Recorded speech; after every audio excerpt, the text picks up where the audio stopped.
My people, I greet on. This news wey I carry comment now about one man. Him they claim say the accountant general for Nigeria. Say the man they try marry their 16 years old daughter. I beg this one no be child abuse. Because I hear say this man a 63 years old man.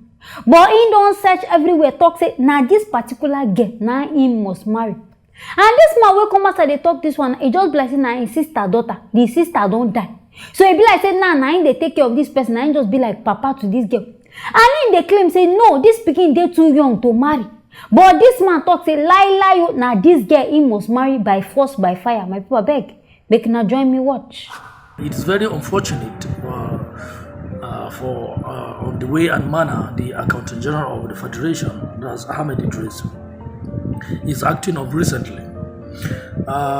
There's this my late sister's daughter by name Hussain, and we call her Hafsat Farouk. She's just 16, not just long that she clocked 16 years old, and it's very unfortunate. A lady called Amina, she was the one that linked or brought the Accountant General to our house in order to seek the hand in marriage, or Husna's hand in marriage, knowing fully that he mentioned that he needed an innocent girl, very young, like fresh from the oven. What does that mean? To tell you that he is after a small girl just to take advantage of her youthful age.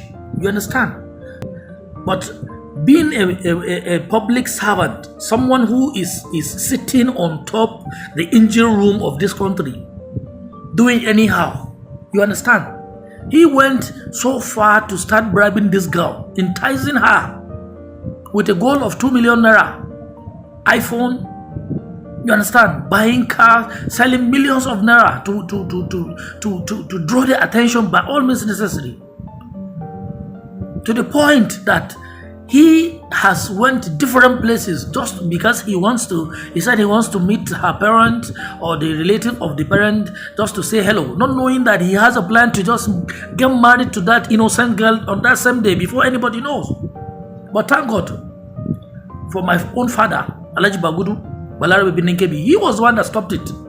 But later on, after that, they told him that they have given him the girl. Just like that. No investigation. Because he occupies, he's the Accountant General of the Federation. They see what people they do. Men in power. Because say you there for the top head. Now waiting make you don't decide say, now this girl you go climb. And the reason I think say person will be say if you rape picking where they underage, that they assume and say now rape. Why be say a big man like this now he no go can't get problem with climbing a 16 years old girl? Say now the girl he won't marry.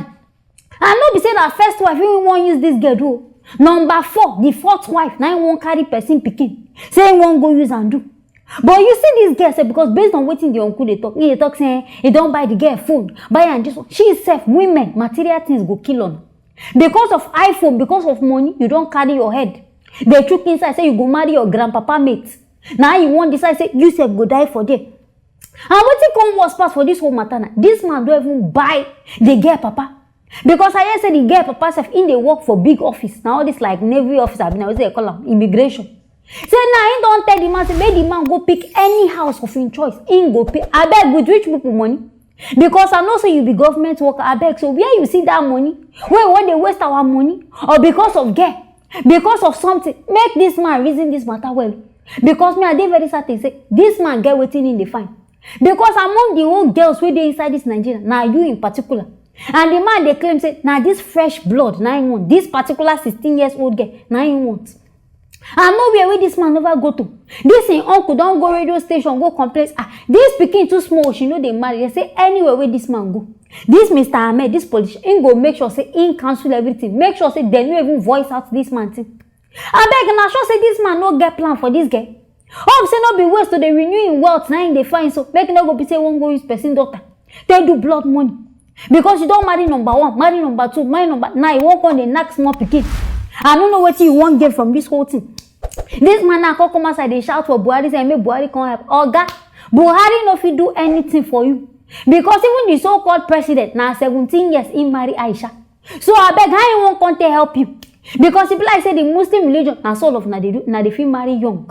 So this one way they talk, I no sure say Buhari go fit do anything. Last me I go give you advice. Maybe you go report this papa to human rights people talk say he won't sell out his daughter. Maybe in that way they go fit help you because if not, this pikin they will just carry her go. Deceive her with money because she said she like sweet mouth. She like kojukokuru. I waiting make the man go fit decide say he won't buy a car and she said go accept. Because girl wey get fish or wey get school say okay I dey go school I dey do this, she no go reason all this kind of thing. But because of money, car, iPhone, she said don't jump say by force she go marry her grandpapa mate. Make she dey do am, but anyway as you don't talk am, I don't talk am. Go human rights people now then go fit help you on this matter. No be about shouting online. Nobody go fit do anything for you. Anyways, my viewers, now this story now here where I make I bring am come. Make una stay tuned for our next story. Police just arrest one bank staff. This one they work for microfinance bank for Abeokuta. And I know wetin this guy do. He go stage their own office robbery. Now he plan everything. Say make person come their bank, come rob them of 3 million naira. Say no, say their oga go send them. So okay, make they carry this money go put for somewhere. And because of that, he can't go stage person, call the person, say, guy, come on. I get plan for you. Make I buy you toy gun. What we say you go use, come take shakara us, collect the money from our hand. Fine and good, he make him plan, fine and good, everything work out fine. But the guy no know say the person will be the armed robber, the person never get sense reach armed robbery stage. He can't carry toy gun, carry and give him. As the mumu enter the car, say he won't go attack. Now there the guy say, this one a toy gun. Now there she begin drag. Why the mumu go run? Instead that they claim say na gun he go. In which proof if you even look at you go know say this one a toy gun. He still can't hold this pack when they claim say give me your money. Now there auntie begin drag with this guy. Start to they fight this on I was saying I don't even swell up.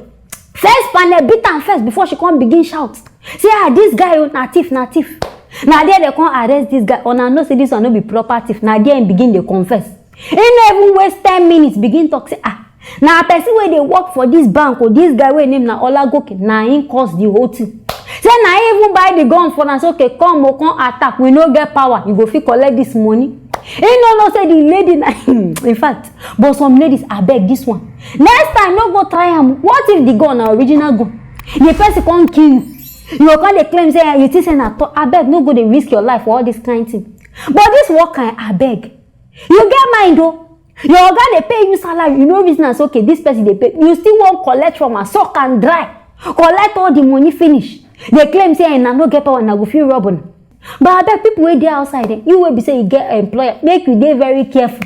No trust anybody because now wey be say person wey be say you even employ dey work with you.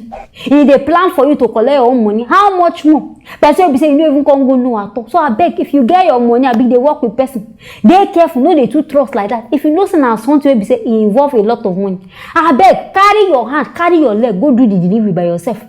At least if na even plan something, you go know say okay fine and good. Last time you go catch the person. But no be say you go hand over the person now, go come do you bad thing, go come dey claim say na devil. This one now as they beat them, me I even like them. I like as they pan, they beat them well. So that next time for their life, if they hear anything wrong, they no go even wrong. Go there say they won't go do them again. Anyways, my viewers, now here I go end them on this matter. Making us stay tuned for our next story.